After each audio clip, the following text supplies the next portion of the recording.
Hi there, and welcome to this week's edition of The Wrap, your weekly update of empowering and easy to understand news, brought to you by myself, Verashni Pillay, and the Explain.coza team. Our take. It always falls to our sports heroes to cheer us up when things are particularly bad in South Africa, and Banyana Banyana have delivered the goods. Our national women's soccer team made it to the finals of the 2022 Women's Africa Cup of Nations after beating Zambia 1-0 on Monday. They now face host country Morocco on Saturday. Kickoff is at 10 p.m. and we hope you'll be watching.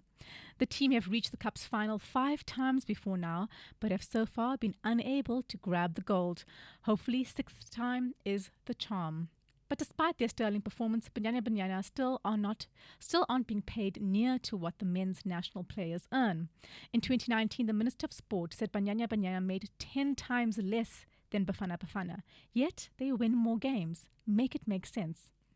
Due to Banyana Banyana's excellent run in this tournament, they automatically qualify for the Women's World Cup next year. When last did Bafana Bafana qualify for a World Cup? Oh, right, that one time by default when we were hosting it way back in 2010. And even then, they did not make it past the first round, the group stages. Now, plans were underway to ensure that Banyana Banyana received equal pay to their male counterparts for their international wins. Yet, a year later, Banyana Banyana still must contend with being told that men get more sponsorship deals and therefore get paid more. For goodness sakes. South Africa should take a page out of the book of the Americans. Their women's soccer players earn as much as the men do, with the men even sacrificing their own earnings to secure this historic feat. Kudos to them for leading by example. We're waiting for the rest of the world to catch up. In the meantime, we'll be fully behind Banyana Banyana on Saturday. On to the big story. We're waiting with bated breath for President Cyril Ramaphosa to reveal his plans for our nation's beyond urgent energy crisis. He told us on the 11th of July that bold action would be announced swiftly and reiterated this yesterday. We're still waiting, but in the meantime, he managed to make things even worse by pandering to his dinosaur energy minister, Gwede Mantashe, who came up with the idea of, wait for it, another state-run energy utility, because the state has done so well with the first one. The Eskom 2.0 idea evoked tremendous backlash after Ramaphosa appeared to support the idea on Friday at the South African Communist Party Congress before backtracking on Sunday. As Carol Payton put it in the Financial 24, it is unthinkable that South Africa would start a new energy company given the constraints on the fiscus and demand for debt consolidation. Mantashe is running with the idea, of course. He needs something to show to his constituency, but the odds of it happening are minuscule. Instead, Payton expects that Ramaphosa will be unleashing the free market on our energy problems. The ANC's long enthrallment with socialism be damned. As she puts it, we are now on a rapid path to a smaller state and the private supply of public goods, she wrote. There is some precedent. Ramaphosa shocked his archaic party and won plaudits last year when he freed up private companies to dramatically produce more electricity. Will the new announcement be as theatrical? Payton seems to think so, while others are still reeling from the Eskom 2.0 shock. Either way, hurry up, won't you, Mr. President? On to your briefs, Bennifer 2.0 and the thrill of second chances. Would you ever get back together with your ex 20 years after you first dated? Well, we know that iconic entertainer Jennifer Lopez would because she did. J-Lo, as she's known, married actor Ben Affleck in Las Vegas over the weekend. The couple dated in the 2000s after meeting on the set of the monumental failure that was the rom-com Giggly. They had not one but 2 postponed weddings, finally going their separate ways in 2004. Lopez would later say the insane media attention was one of the reasons the relationship fell apart. They were one of the first to be tagged with a celebrity couple name, Bennifer. After the split, they went on to marry other people. Those marriages are long over. They rekindled their romance in May last year. In contrast to the intense hype around plans for their previous wedding, the couple enjoyed a quiet and impromptu ceremony with just a few guests this time round. J-Lo, writing on her newsletter, said, "Love is beautiful, love is kind, and it turns out love is patient, 20 years patient." She signed the message, Jennifer Lynn Affleck. We're here for the idea of second chances in love and in life. Lopez may have changed the game for Hispanic representation in mainstream entertainment, but her career saw some serious downturns in the 2000s with a string of box office failures and poor record performances. It caused the singer, actress, and dancer to seriously doubt herself. Affleck, for his part, has struggled with mental health and addiction issues for years.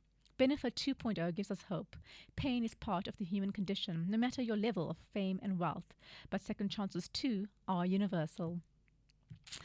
On to our accountability monitor. Survey has been debanked. Your money's no good here. We imagine this is what Standard Bank told controversial businessman Iqbal Survé when they decided to drop his Sekunjalo group as a client on Tuesday.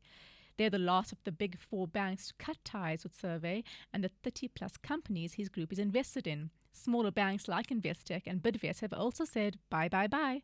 Now, court action is still ongoing with Nedbank. Survey and Sekunjalo were granted an interim interdict, allowing for their accounts to be reopened for now.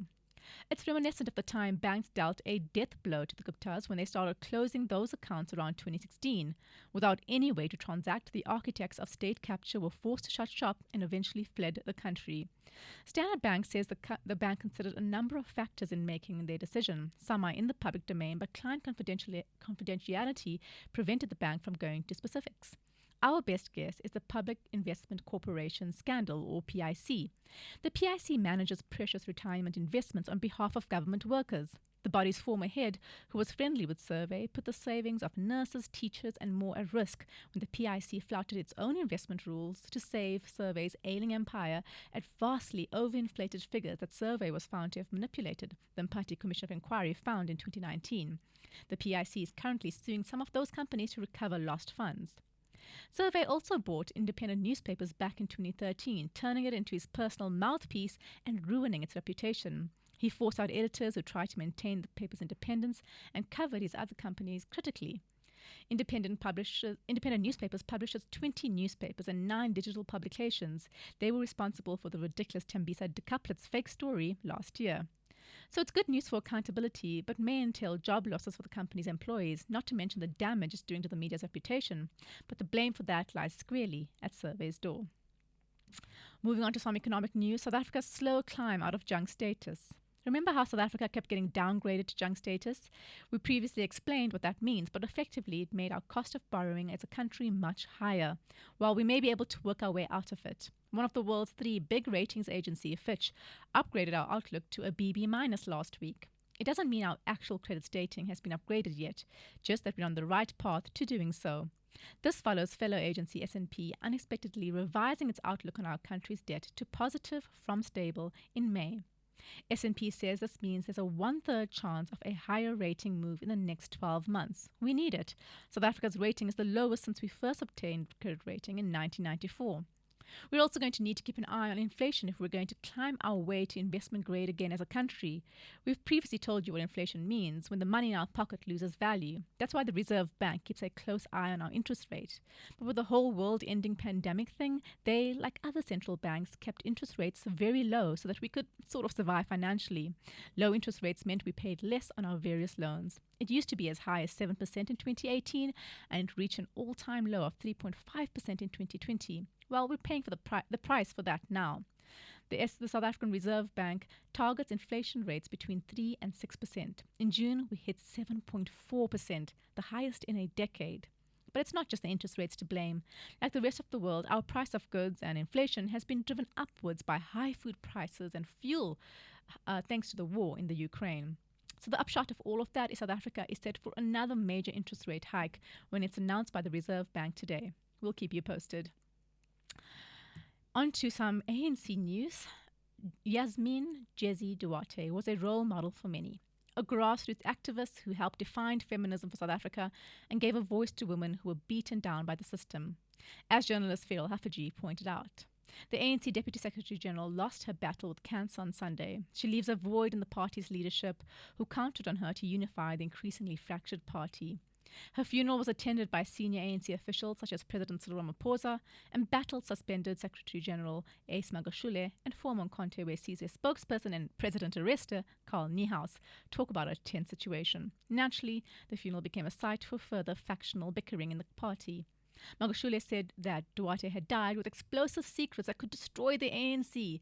This sounds a lot like when former President Jacob Zuma threatened to destroy the ANC with all the secrets he knew, but instead we just heard him whine endlessly about being victimized. Ramaphosa, on the other hand, in what can only be seen as a jab at Magashule, praised Duarte. He said she stood firm against those who would sow division, who were interested only in personal advancement to the neglect of the needs of the people. What can we say? Spicy Cyril is our favorite kind of Cyril. Now, Duarte was recruited by Albertina Sisulu in the 1970s to establish women's structures throughout South Africa. In 1988, she was detained without trial until the state of emergency was lifted in 1990. She also served as personal assistant to both Nelson Mandela and Walter Sisulu and was chief operations officer in the presidency. Duarte wasn't without controversy. In an audio recording leaked in April 2021, she was heard telling ANC leaders that Zuma should not appear before Raymond Zondo at the Zondo Commission of Inquiry into State Capture. Duarte also believed that ANC members were right to put the party ahead of the country. As Hafaji put it, Duarte's legacy is layered and complex, like the country she gave her life to building. On to some international news. The UK heat wave highlights climate change urgency. Roads buckled from the heat, houses went up in flames, and trains were cancelled, and tech giants suffered outages as cooling systems failed at London data centres. The UK's record-breaking heat wave ramped up on Tuesday when the country recorded a high of over 40 degrees Celsius, the highest temperature it has ever experienced. And there's no relief in sight.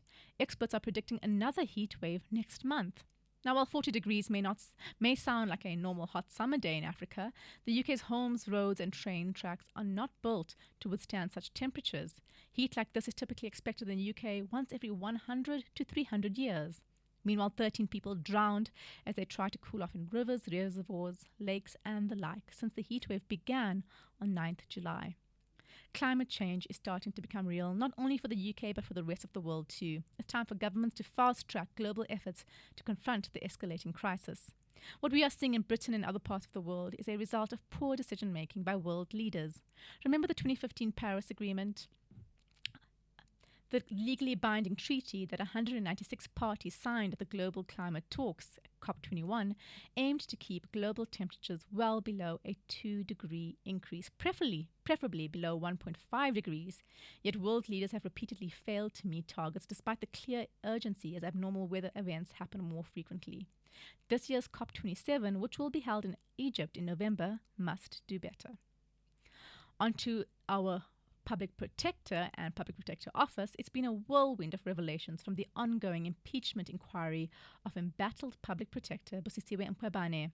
Whistleblower Tebogo Kekane, a former senior investigator in the Office of the Public Protector, claimed that he was asked to remove the names of implicated politicians on the Frieda Dairy Farm report by the Public Protector.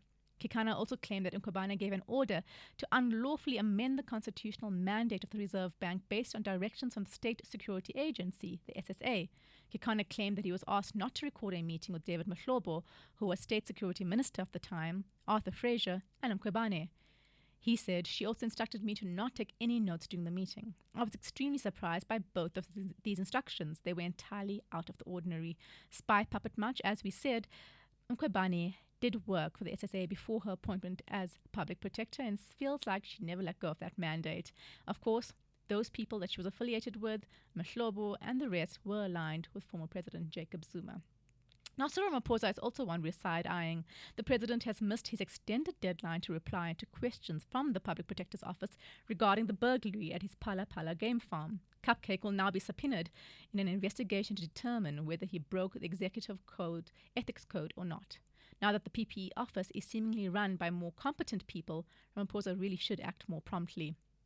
Now, the revelations about Mkhwebane reveal that we've been dealing with an inept public protector who couldn't even make her own decisions. We're glad she's on her way out. Good riddance. Ramaphosa, on the other hand, needs to account for Phala Phala and let us know what happened. You're a little too quiet there, Mr. President. Finally, onto some solutions. Rebuilding South Africa's devastated cotton industry. Africa has long grappled with how its textile and garment industry was ravaged by cheap Chinese imports, devastating farmers and local businesses. South Africa was particularly hard hit after it opened up to trade with China in the late 90s. Retailers built their profits off cheap Chinese fabric, driving local cotton producers out of business and decimating the industry. In the 1990s, South Africa produced almost 80,000 tons of cotton lint. By 2012, that number had decreased by 90%. Business Insider reports. The Chinese started manufacturing low-quality textiles with indigenous African patterns that were sold at low prices, driving the real deal out of business. Now, major fashion retailers such as Mr. Price, Foschini, and Truworths are part of the solution and are investing in small-scale local cotton farmers. It's a bitter pill to swallow for some activists who note that these retailers were responsible for the country's once thriving cotton industry falling apart in the first place. At a recent event on the issue, Natasha Ambrosio, the head of sustainable value chain for cotton at the Mr. Price Group, vowed to do better. She said, yes, retail has to acknowledge that it was part of the decisions that were made in the past that impacted the industry significantly. She said the majority of Mr. Price's procurement has shifted to Africa in recent years, with up to 75% of some of Mr. Price's businesses relying solely on local production. It's a long overdue solution. Here's to consumers like us who have pushed for more sustainable fashion in our purchasing choices. Let's keep up the fight. Well, that's it from us at The Wrap, an award-winning product of Explained Akosa, simple news summaries for busy people. The Wrap is sponsored by Explained's agency division. We specialize in content marketing for purpose-driven organizations, often with a pan-African reach. Mail info at Explained Akosa for a quote. Finally, remember to share the love. Tell your friends to sign up for the updates at explained.coza/subscribe. Till next time, goodbye from the team.